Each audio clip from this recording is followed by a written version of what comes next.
Happy Sunday, everybody. Thank y'all for taking the time in your day to come out here. And thank you, Kat, for taking your time. Oh, of course, man. I remember, so this book came out 4 years ago. It was during the pandemic, I remember. Yeah, we came out October 19th, I think, right before the election 4 years ago, yes. And it's just coming out on paperback. Yeah. Right now. That's a long time. But I'm glad. So you guys all got paperbacks. I'm interested in the long tail of this book. I want to ask you about it. 4 years, what's been your journey with it post. But I've heard from a lot of people how much they like the audio book. You have to buy that too while you're at. But like, I know people.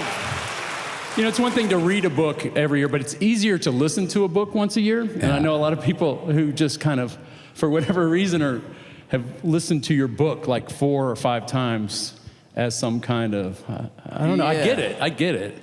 I've had a lot of people come up about the audio book, about the listening, about going, oh, I read it, but oh, you got to listen to it. I just took a road trip with my son, Levi, out to California from here, and that was our idea was that we were going to listen to the audio book.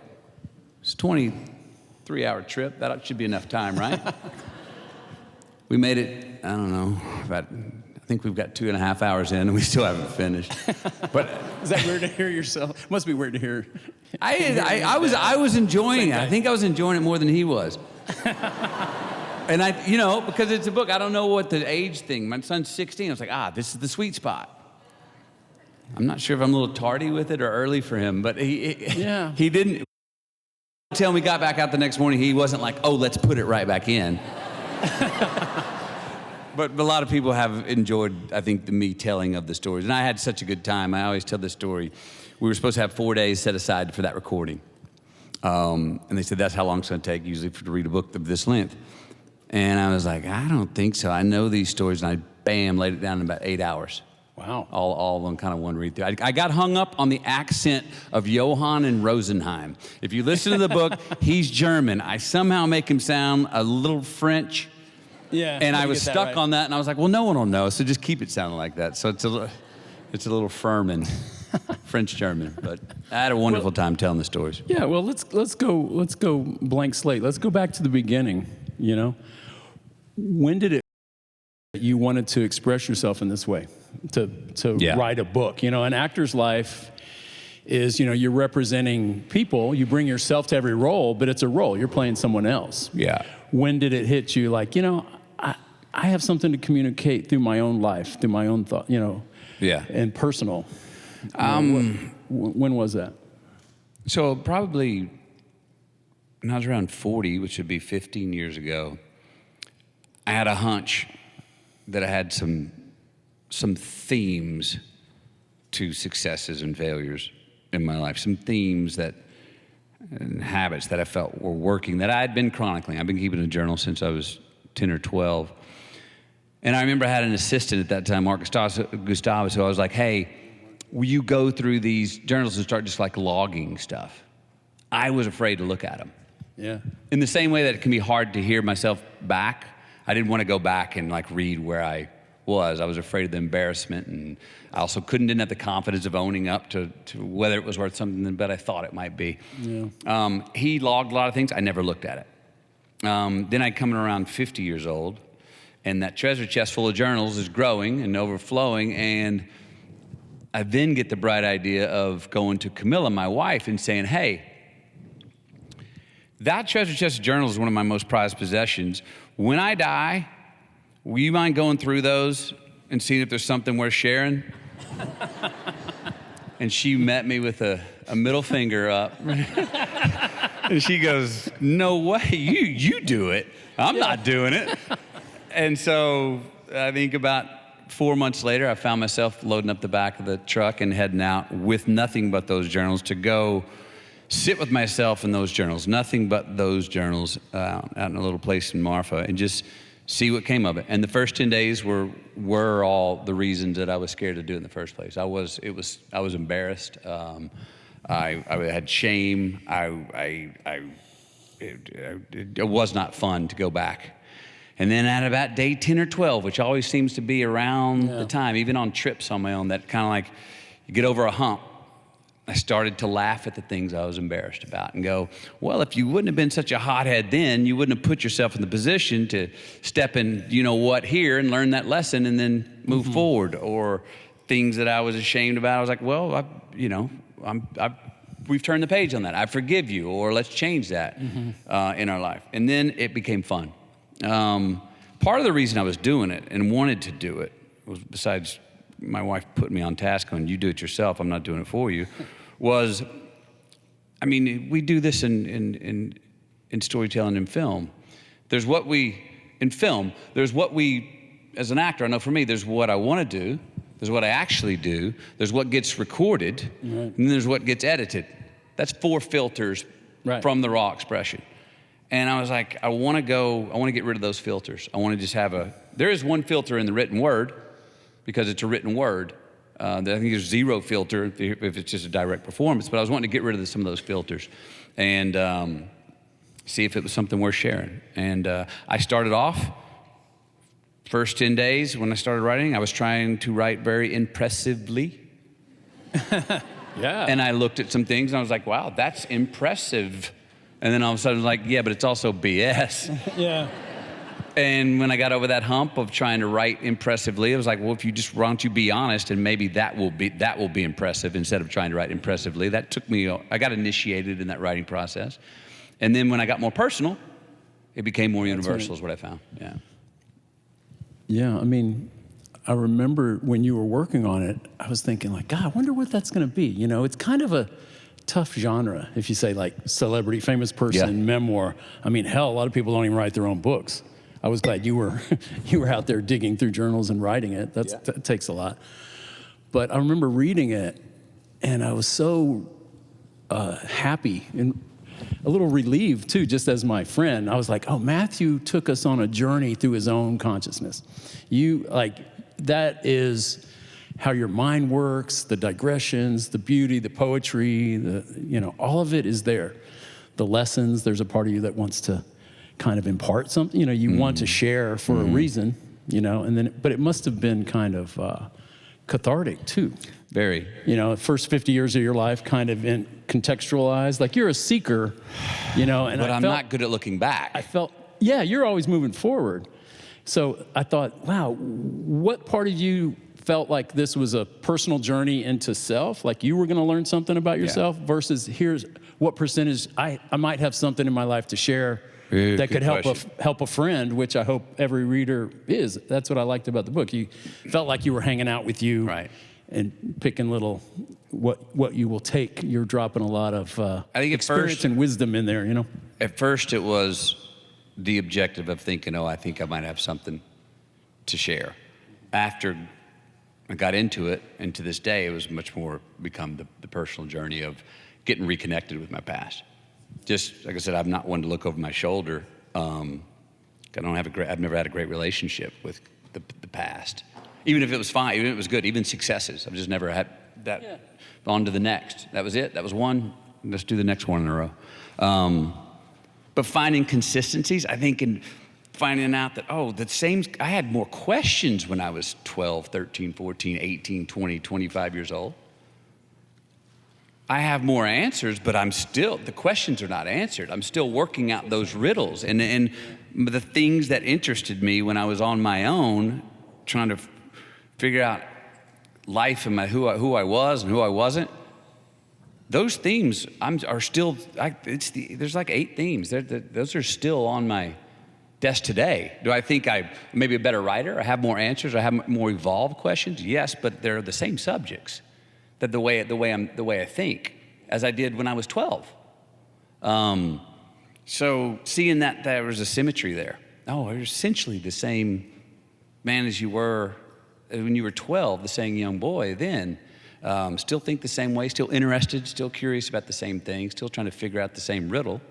That was really cool to see. So it wasn't that far. It wasn't like I stepped back in time to another person. It was like I stepped back and I became much better friends with myself after the writing of the book. like I said, forgave myself for a lot of things. Yeah. Shook hands with a lot of things and said, well, that's just who you are. I mean, or where you come from. Right. I mean, it's some people see it as like, wow, that's an abusive household Right. he's growing up in. And I've heard that. I grew up in the South in a certain time, and that's just kind of how I've always thought. a lot of people were. But I mean, on the surface, you give those details. I didn't know a lot of that. Right. And I'm sure it's interesting for Camilla and your kids to hear that. Really? Grandpa and Grandma beat each other up there was a knife and Ketchup bottles flying, and it's like, wow. I've had, there's a lot of that. But I've had some of the response is, and I'm curious what y'all think, and curious what you think for that subject matter in particular, with how I was raised and how corporal punishment, or how my mom and dad loved each other, which was hardcore and sometimes physical. I've had some people come up going, oh, I'm sorry about the abusive family. And I take offense to that. I immediately puff up and I try to be compassionate. I'm like, wait a minute, that's not, I don't believe I grew up in it. And it raised a larger question for me, I think, in the world we live in of victims and victimhood. Can someone be a victim? Can you deem someone a victim if they say I'm not a victim? Yeah. If they truly believe they're not a victim? Yeah. It's a good question. And I did not, it's because for me, the moral of the story, the story was, yeah, there was all that, but they ended up making love on the kitchen floor. Yeah. After that fight. with blood and ketchup mixed in, yeah. With blood and ketchup. My dad took us across town to go get burgers and fries, which we only had on once every 6 months, after my brother got in big trouble for the bag of weed he had in his car. There was always, always was a happy, my mom and dad were divorced twice, but married 3 times. I mean, the love always won, I guess is what I'm saying. The love always won. It always ended with that. And so, it was to the very end. Awkward, different way of getting there many times. But yeah. Well, I always admired that about you. You don't go through life a victim, it's how you see yourself, right? Someone can look at something in your past and go, okay, that's who I am. Or you were always like, no, just this is your life. What are you going to do with it? Do you think any of that made you attuned as an artist? Like if you have crazy shit happening around you, it makes you a storyteller, or well, just more some good stories. Attuned to, Look, I think, I mean, everybody has stuff in their past like that. It's just how you deal with it. Yeah. I don't think I'm that sentimental. Yeah. Maybe, if that's the right word for that. It's helped me with forgiveness. That's for sure, because we forgave a lot and forgave quickly in our family. And, the dad's thing about like, you didn't get in trouble for the crime committed. You got in trouble for getting caught. So that's maybe a hustler. Yeah. Well, I love that element of the book. It really shows a hardscrabble family. Just, bending the rules, Yes. Just your mom particularly, such a character. Well, you know my mom and family. And my theory when I was 16, even at 16, was like, because my mom and dad voted red down the line. And I was like, oh, they're voting red down the line because they want to keep the other outlaws off their playground. Because they want to be the only outlaws on their playground. And they were, I mean, it definitely been the rules. Mom was very much, the poem story. Yeah. If all I would want to do would be to sit and talk to you, would you listen? I didn't write that. But my mom goes, and I'm entering the poetry contest, after I had already written many poems. And she was like, yeah, these are okay, but what about this one? Anne Ashbury. And I go, yeah, what about that one? And she goes, do you understand it? I go, well, yeah, I do. Sometimes that happens to you and I need to talk to you. Do you like it? Yes. And do you understand it? Yes. Well, then it's yours. Write that. I was like, but I'm not the author. Yes, but you understand it. And it's personal to you. Write that. And I did. And then she goes, now sign your name to it. And I go, but I didn't write. She goes, yes, but you understand it. And it means something to you. Sign your name. I did sign my name. And I won the 7th grade poetry contest. I know I don't know what lesson there is in there. It's pretty fantastic though. But that's your mom. And my other favorite is little Mr. Texas. Yeah. Thing. What if my mom would have told me that I won't give the punchline yet, but we go to Little Mr. Texas in Bandera, Texas contest. Well, first that she signed you up for it in the first place. She signs me up. That's kind of interesting. Let's go to Bandera. There. You're going to be Little Mr. Texas. Yeah. Let's go down there. I'm Little on the stage. Mr. I don't know. Contest. I did all right. I had a vest made for me that fit all right and had some jeans. And I didn't have many 4-H credits. And the guy that rode out on a horse in a 3-piece suit, he ended up, I don't know, all of a sudden confetti came down in balloons and people were congratulating me and congratulating him. And then all the hoopla. It was fun. I thought I did good. And get home. And the next morning, there's a picture of me in the kitchen from last night. And I go to the breakfast table. She goes, look up there on the wall. Look at that. Little Mr. Texas, that's you. And I'm like, wow, all right. Every morning, look up there on the wall. Start the day. Look at you. There's Little Mr. Texas. That's you.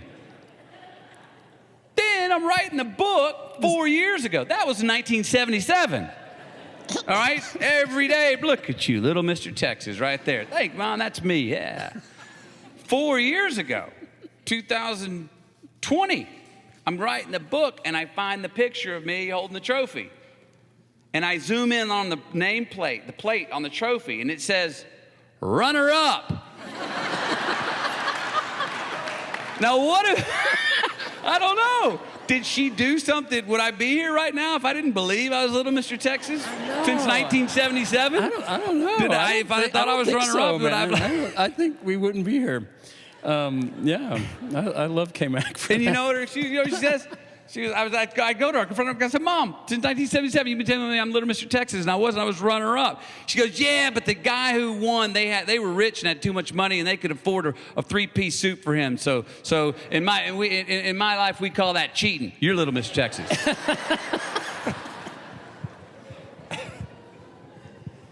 That's what she says about the Anna Ashbury one.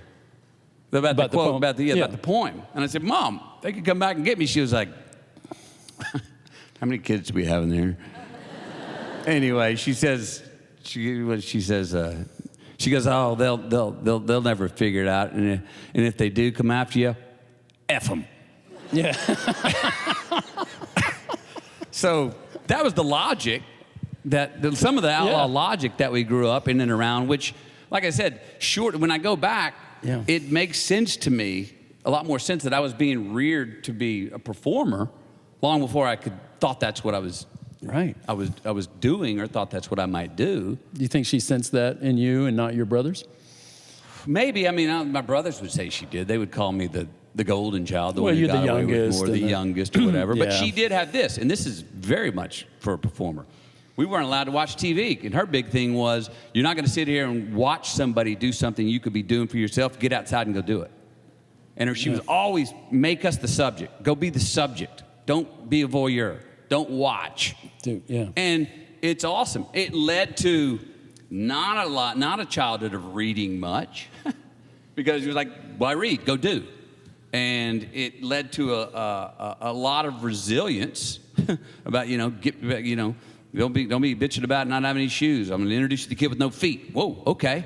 You didn't gripe at all. So it led to a lot of that, but it also led to us being repeat offenders of the same crime over and over and over, because you were taught resilience. Mm-hmm. Mom did not like red lights. She blew through the yellow light. She blew through every yellow light in life. There was very little slow down and take inventory in your life to change something. It was very much like blow through it, blow through the crisis, skip it, get over it, get on to the next. So like I say, we were repeat offenders in some of our own challenges. But, that's her. And she's not a shallow woman at all. No. But that was, don't walk in a place like you want to buy it. Walk in it like you own it. Yeah. She tells us that before we go to prom. We'd be nervous about going anywhere. She told me that on the morning before I went in to go do a screen test for A Time to Kill. Really? Yeah. She also said that to me the morning after I got arrested in 1999 with the bongos. I said, Mom, I got a car. I got a car waiting in the garage in private. I can go straight to it, and I got a whole bunch of media outside on the curb. I'm not sure which way to go. She cuts me off. She goes, you go outside in front of that media, and you hold your head high. I know what you were doing last night, playing bongos, smoking that funny stuff in your birthday suit. Hell, you've done that many times before, and I know you're going to do it again. You go face up and you go tell him. You go tell him. It's like just what you want to hear. Thank you, Mom. Yeah, well. You know? And in the chip off the old block tradition, you're not the first McConaughey to write a memoir, as I remember. K-Mac had a book. Mom actually got a book. She's Before first you, memoir. she beat you to it. She did beat me to it. I got a copy. You got a copy? Yeah.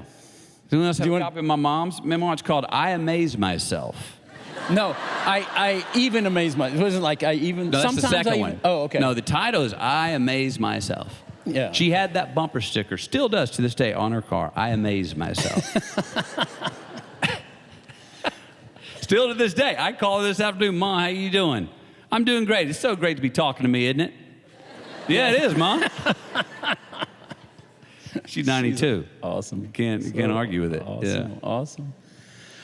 Well, I always say about your book, I remember talking to you about it the first time. I think what's kind of so interesting about it, to me, it was like, it's so much about what it isn't, I thought, as far as the celebrity memoir. I talked about that earlier, you know. You made so many choices along the way that I appreciate, you know, like so many of these books, you feel like someone's trying to set the record straight or settle a score or just have a career retrospective, like each film. You didn't really do that. No gossip, none of that. You don't get into, like, it's not your priority to recall your movie career. You flow through it very nicely. Thank you. But like you would in a conversation with someone, not like a full, you know, retrospective kind of way. So many people feel like that's their obligation. Right. To give you a couple pages on every film you did and your opinions and who you were dating, and you just skip all that. I made that real clear with the editors and publishers early on. I said, I'm not going to go through, I'm not going to tell bedroom stories, and I'm not going to tell behind the curtain stories of Hollywood. I go, I'll bring up some films where I learned some lessons, but that's not, you weren't there, no one was there, they're not there. I also must say I was conscious, I'm happy to say, like, I open up the book with a couple of, I've done this, I've done this, I've done that. One of them is blackmailed into having sex at 15. Another one was, again, I won't say it out loud in the right, because I don't know some of the age of the kids, but something that happened to me in a van in Australia. And I've been asked, why didn't you go in and tell us? I was like, no. I've been doing this long enough that I know that's the quote you're going to pull when I put the book out. I'm not giving you that bait. That's not what the book's about. That's your TMZ, the top one. I'm not going to give you that. So I was happy to say I was conscious about, there's certain stories that might be beautiful and tragic, but I know enough about I was conscious enough about the media that going, I don't want that to be the headline. If that's the headline, that takes people off the scent of what the book's really about. Yeah, and then they're reading the book looking for that. Yeah. That's their destination if that got their attention. Yes. So. Yeah. Yeah. So what has, I asked earlier kind of, but what has been your relation in the 4 years since this came out? What's been the best thing about it? The best thing about it has been that all over the world, I've had people come up and, you know, people come up in a movie or something and say, hey, I really love this movie and that. And I go, thank you very much. It's kind of a passing thing. Greenlights, I've had more people than any other film by far come up and go, hey, I really enjoyed your book, Greenlights. And I go, oh, man, thank you. And they reach out, grab me by both shoulders, make sure I'm eye to eye with them. And they do not ask permission to do that. They're letting me know. I'm not asking you permission to grab your shoulders and look me in the eye, because I need you to look me in the eye right now. And then sit there and tell me, this happened, I was going through this in my life, and I read your book, and this part, it made me choose to do this, and it's why I'm here right now. Do you understand that? Like them putting me on, do you understand that? They will not let me get away with going like, yeah, cool, thank you. They're like, no, not cool, thank you. I'm letting you know that this did this for me. And I'm like, wow. So for them, people to see their story and my story with their own individual set of circumstances, you know, that are different than mine. You know, I don't know how much, and I'm curious to you, is there any extent that people did let him in, that they crossed over, oh, he's a celebrity, but oh, I get to know the real. I mean, I think that's kind of gone early in the book, that you get past that. Yeah. I don't think there was like, oh, I can't believe the celebrity's saying this much and being, I think my hunch is that people got over that pretty quickly. Yeah, like you take them on a journey that isn't that. Right. That's what, I think that's so That'd so be the, cool. that'd be the most thing, It's though. such an intimate book, It's just like you're sitting there just hanging Well, and following your... I did do, so what was I, conscious of in the structure? As you know, look, there's stories, there's poems, and there's prescriptions. Mm-hmm. The stories are probably my favorite part. I think they're probably most people's favorite part. Poems to a certain, just smaller, the prescriptions, there's a lot of people that like that, but you've got to like that, because in the prescriptions, and I love to preach, but you got to watch. I got to watch how much I'm preaching, because preaching comes across as advice. It's usually in the second person. Right. I like the way you ought to do take this. us on a journey and you drop in that. It's like a... And it was fun to get the collage of everything, to put the book in the idea was put the book in a form where you're coming off a story where I eat crow. And as soon as you can laugh at me, then I can follow that up with a prescription where I can go, hey, this is where I think you or me or we can do better. But I think that the stories where I would eat crow helped with being able to digest, now McConaughey's talking about a life lesson.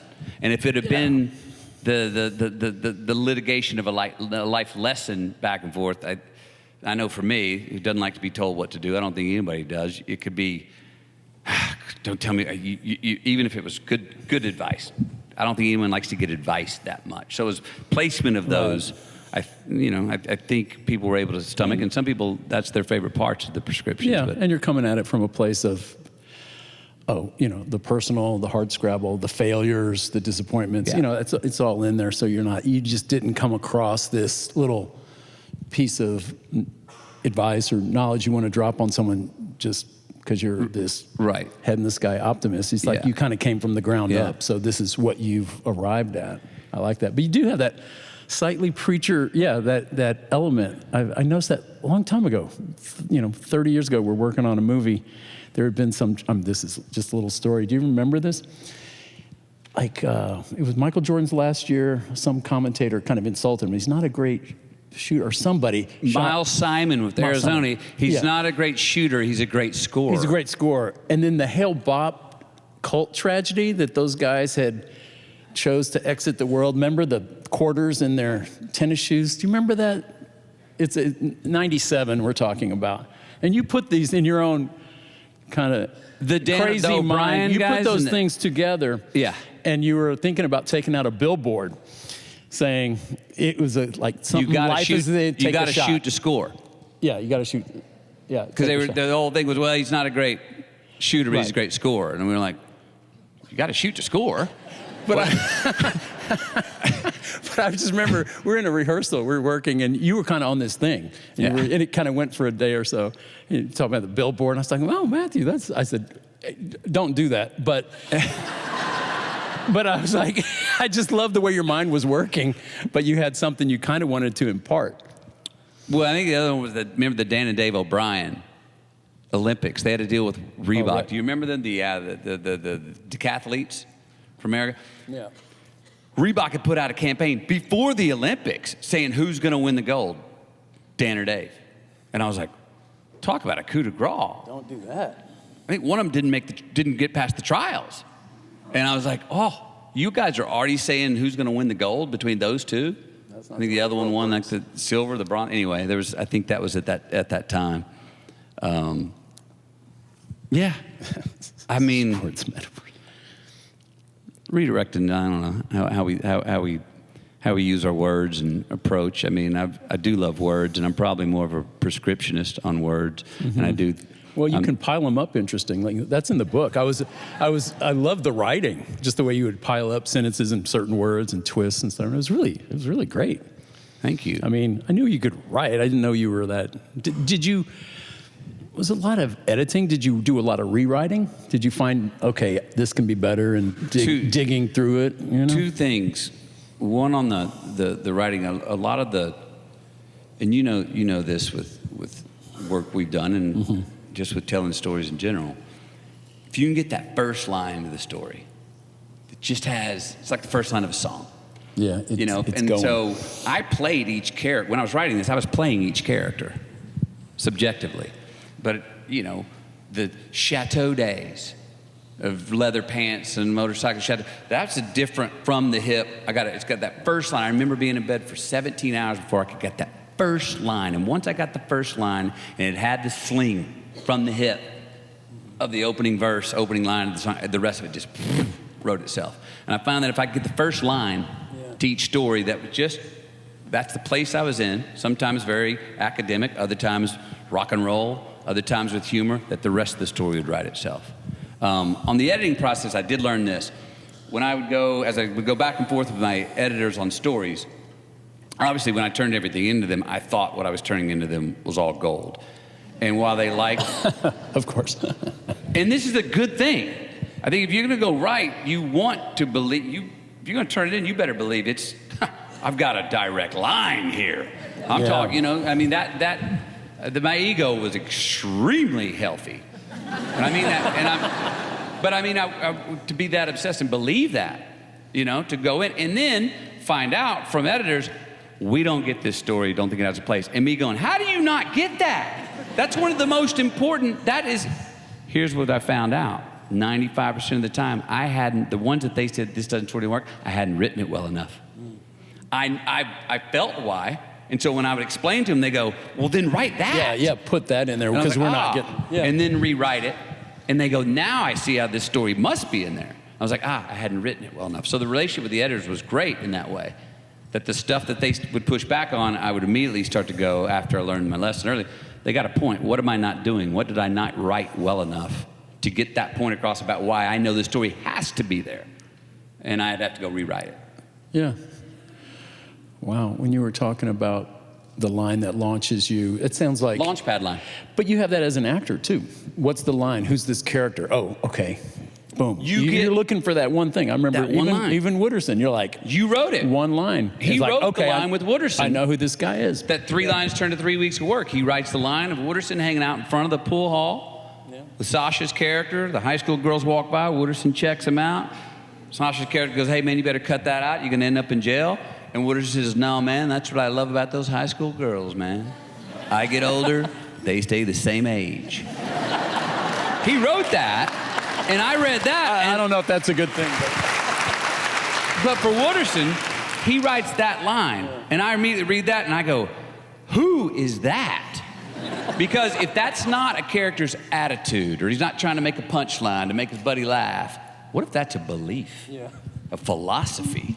That this guy's got life figured out based on that premise. There's an encyclopedia on that character. You know what that guy buys in 7-Eleven. You know what he's listening to on his 8-track. You know if he's married or not. You know what he's eating. You know what he's doing on Friday night. You know what he's doing Monday. It tells all those things. Yeah. And so then when you invite me into seeing other scenes, it's based off of jumping off that launchpad line of going, I know how this guy walks. I know how this guy talks. I know what he stands for, what he wants, what he doesn't want, where he would be, where he wouldn't be. That's film collaboration, director, actor, just heaven. When you have the exact right person in part. Like when we first met, you were like, I'm not this guy, I know this guy. Yeah. And you told me years later, your middle brother, Pat. Older brother, Pat, you were kind of thinking about. But just every choice is the right choice. Everything is it just flows so smoothly. And with the other characters, brings them in, and I don't know. He invited me back for 3 weeks on a set that originally had, am I correct? I've always said there's 3 lines. Well, you were in 3 different scenes, 3 scenes. I think. Which would have taken how many days? 2, 3 days? Yeah, but probably wouldn't have shot them all together. But I forget what the schedule was. But you were going to be around for a little bit. You kept inviting me back. And even the very first night was a scene that I was not originally written in. And now I just found this out, though, recently from you. Mm-hmm. When he came and saw me in wardrobe and hair and was like, oh, this looks great. And he goes, hey, I got a question for you. Wooderson's probably been with all the typical hot chicks, the cheerleaders and et cetera. He goes, you think he'd be interested in the redheaded intellectual? And I said, yeah, man, Wooderson likes all kind of chicks, right? And he goes, well, Marissa Ribisi's playing the redhead intellectual. She's over here. She's got her kind of nerdy friends in the car. You think maybe you pull up and pick her up? And I remember I said, give me 30 minutes. And I go for a walk, and next thing I know, I'm getting a lavalier put on. We pull in. All right, it's thrown out, and we do that scene. he just told me a few years ago that. Yeah. Why did you invite me to that scene? Well, you know, it all happened that night. I realized that I had my own problem I was trying to solve, a narrative patch in my movie. It's amazing how far hundreds of people can read this script, executives, every collaborator, every AD, everything, but it takes an actor to go. And it was Adam, Marissa, and Anthony said, well, how do we get to the moon tower? How would we even know there's a party? We're not at the Emporium where the party starts, so why would we just end up? And I'm like, that's a really good question. It doesn't make any sense. I hate movies that don't make sense. I was like, wait, they're here. Like, Matthew, what if you just drive by and invite them to the party? So I was solving that problem. So we worked that up over that night. Yeah. But so that was the technical reason. But the great thing, and my sister was like, I love Marissa and her red hair. She's so cute. What if Matthew had a crush on her? So I go over to you, hey, what about Marissa? So I don't know, we just worked it up that night. And I did not know that. Yeah, I didn't know that. It is a great story that the first line you ever said in a movie, you weren't even scheduled to say, and it wasn't even that line. You threw that in as the car drove up. You found that. How do you think that line has made it? Because I'm not even on screen. No, it's a wide shot of the Chevelle pulling up. Mm-hmm. And it's the first three words you hear. Yeah. And 30. Well, you said it at the top notch, but we use it again when you're driving. We just put it in the soundtrack where you're going, all right. But that was kind of a loop group thing. So we doubled it maybe in post. Because I remember the crew. We were shooting and Farrell, the dolly grip. It was the next day. I think we're shooting, and he's like, all right. Hey, we're setting up. He's like, I'm like, oh, that's a line from the movie. When the crew starts repeating lines from the movie and saying things, and they were repeating your lines, Fiesta in the making. I'm like, okay, Matthew's great. We really got to, keep you in the movie. And reworked it so you were going to get Aerosmith tickets. But anyway, best thing we ever did. Thank you. Your gain was Sean's loss. We had to cut out another guy, but he wasn't getting along with everybody the way you were. Well, as we continue talking, let's forget the time for a minute. Yeah. Here's my theory on this. Tell me if I'm in any way close. Sean, I remember. And tell me if I'm malapropping this memory, because I do that often. But I remember there was a scene out at the Moon Tower where you were like, okay, we're all going to shoot this scene here, and y'all are all hanging out about talking about where you're going to go, whatever. And he said, I wouldn't be here in the group. I'd be over here on the side, under a tree with my girlfriend. She's playing guitar, and I'm reading poetry. And you were like, that's a great idea, but can you do it here in the group? Because I don't have time to go cover that. And he was like, no, that's what I'd be doing. And so he was starting to write himself out of scenes.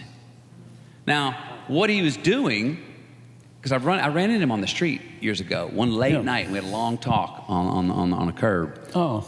He was doing that thing you want an actor to do, go into complete ownership of your character, where you would be, where you wouldn't be. But he just didn't understand the part that you still have to do it on the ship of the captain, which is the director, and where he can sail the ship and what he can do, or he or she can or can't do. And he kind of had written himself out. And it wasn't a mean-spirited thing. I think he just overdid the subjective without understanding, I've got to work within the I liked story. him. He was an inspired guy, but he just wasn't. That's where I think a team sports background, kind of comes in handy. Yeah. It's like, oh, what do we do? What are our objectives as a group? Right. You're such a good team guy. So that was that story, but... It turned out, we have a lot of them. Yeah, that's your own. That's your own origin. That's your own origin story. But I hear all the time, and I always just want to rebut this when it's like, oh, Matthew was discovered in a bar at the which hotel was it? I think it was top of the Hyatt. Yeah, the Hyatt. And it's like, oh, the casting director I was working with just discovered Matthew, and people want to treat you like you just got lucky in life and you just floated through and everything. I was like, the story there is Matthew was sitting there and hey, the bartender who was a friend says, hey, that guy sitting over there, he's in town casting a movie. And so you go over to his table. That's what I said. Yeah. There was no discovery there. I always say Matthew's life he's on his own journey of self-discovery, and we're just all along the way with him. But, I always say, no, Matthew's made his own way. So I just don't want it to be misinterpreted that you're just floating through the world and things are happening to you. You're kind of willing all this. I look at your whole life, even your time to kill part. I was surprised when you got that. I said, how'd you get that? Wasn't that supposed to be Woody Harrelson or Big? How'd you get it? You went and told Joel. I said, He said, well, what? I said, who's playing the lead? We were in a meeting, and I had the part that Kiefer Sutherland had played. Right. The Klan member. And so I was going to play that. He'd offered it to me, and I had it. And then I went into that meeting, my sleeveless John Mellencamp shirt, smoking a cigarette, and I had a plan that somewhere in this meeting I was going to plant that I should play the lead role of Jake Begans. And so at the end of the meeting, took a big inhale, and I was like, so who's playing the lead of Jake Begans? He goes, I don't know. Who do you think should?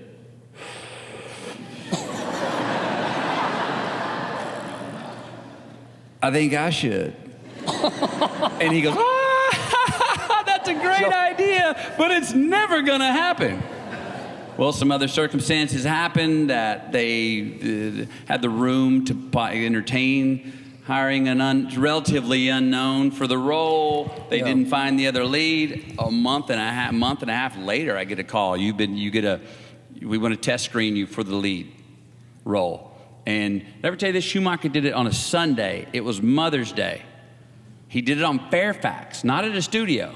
And I said, later on, I was like, why would we do it on Fairfax? He goes, because no matter how good you did in that screen test, I didn't think you were ever going to get the part. And I didn't want you starting off your career in Hollywood with he tried for this and didn't get it. So we did it in a secret location. Kind of quiet, yeah. It was very, very, very cool. Yeah, well, that I think we got to give a tribute again to K-Mac. Little Mr. Texas went from runner-up to the lead, but you did that. Little Mr. Texas, not the runner-up. If it ain't true, it ought to be. Yeah. If I'd have what would I'd have thought I was runner-up? Did not go through life runner-up. Malaprops. No. Thank you for the malaprops. Yeah.